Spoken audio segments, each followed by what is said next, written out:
ఓ పక్క పబ్లిక్ చచ్చిపోతుంటే బైరూపులేసాలేస్తుండ్రు. వీళ్ళందరినీ అదే హెలికాప్టర్లో తీసుకుపోయి ఆ లోయలలో ఎత్తేయాలి, పీడో దిలిపోతుంది. లొల్లెకన్నో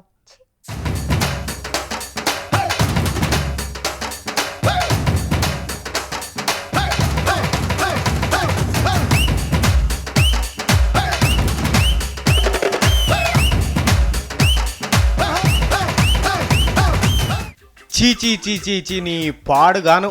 వరదల జిక్కి ఒంటి మీద బట్ట లేకుండా అల్లాడిపోయిన తెలుగు వాళ్ళకు తెలుగుదేశం వాళ్ళు కాంగ్రెస్ వాళ్ళు కలిసి తగిన బుద్ధి చెప్పిండ్రు. వరదలు వచ్చి వారం దాటిపాయి, ఎవడన్నా ఆదుకుంటాడా ఏం కథ అని ఎదురు చూసిన వాళ్ళకు ఎవ్వడెదురు రాకపాయ. మన తెలుగుదేశం వాళ్ళు సర్కారు వాళ్ళు ఇక్కడ పిడేలు వాయించుకుంటా కూర్చున్నారు. లోకమంతా తుప్పా ఉంచి మీరు నాయకులేనా అని తిట్టు తిట్టకుండా తిట్టినాక పొడుస్తామని ఉరికిండ్రు మన నేతలంతా. ఉరికి ఆత్మగౌరవమే ఆయుస్సుతోని బతుకుతున్న తెలుగుల ఇజ్జత్ ఉన్న కాడికి తీసిండ్రు. బాధితులను మేము ఊరికి గొంచబోతామంటే మేము గొంచబోతామని కొట్లాడుతున్నారు తెలుగుదేశం వాళ్ళు కాంగ్రెస్ లీడర్లు కలిసి.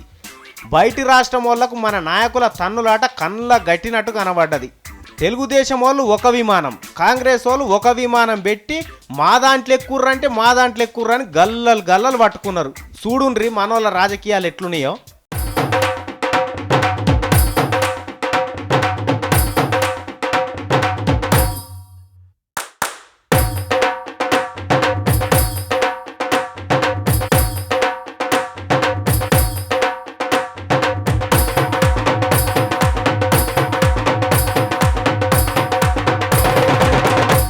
నిజంగా వీళ్ళకు బాధితులను కాపాడే మనిషే ఉంటే ఎవరి విమానం లెక్కితేంది?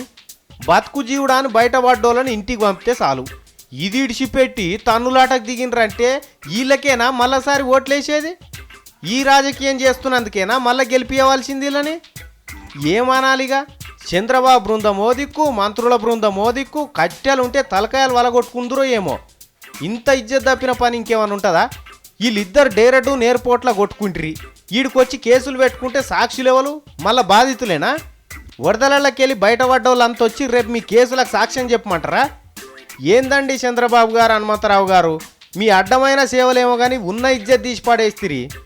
ఇంత ఇజ్జత్ తప్పిన పని చేసుడు మంచిగా అనిపిస్తుందా మీకు? మీ పాడుగాను. సప్పుడు చేయక రండ్రిగా. సిగ్గు చెప్పుకుంటే.